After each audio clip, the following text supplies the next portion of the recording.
ಎಲ್ಲರಿಗೂ ಕೂಡ ರಥಸಪ್ತಮಿಯ ಹಬ್ಬದ ಆರ್ಥಿಕ ಶುಭಾಶಯಗಳನ್ನ ಹೇಳ್ತಾ, ಸೂರ್ಯನಾರಾಯಣನು ತನ್ನ ರಥವನ್ನ ಬದಲಿಸ್ತಾನೆ.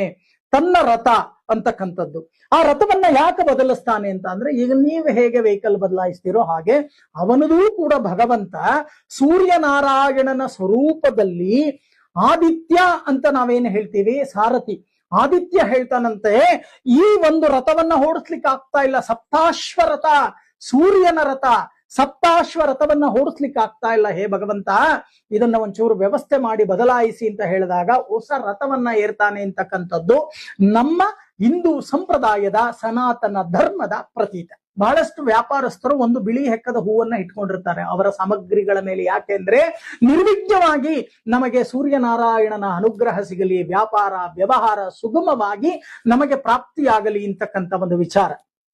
ಹಾಗಾಗಿ ಅಂತ ಅರ್ಕ ಎಲೆಯನ್ನ ನಾವು ಸಪ್ತ ಎಲೆಯನ್ನ ತಲೆಯ ಮೇಲೆ ಇಟ್ಟು, ಭುಜದ ಮೇಲೆ ಇಟ್ಟು, ಮಂಡಿಯ ಮೇಲೆ ಇಟ್ಟು, ಜೊತೆಗೆ ಮೊಣಕೈಯಿನ ಮೇಲೆ ಇಟ್ಟು ಸಪ್ತ ಒಂದು ಶ್ಲೋಕವನ್ನ ಹೇಳ್ತಾ ನಾವು ಸ್ನಾನವನ್ನ ಮಾಡಬೇಕು. ಆ ಮಂತ್ರವನ್ನ ನಾನು ನಿಮಗೆ ಹೇಳ್ತೇನೆ.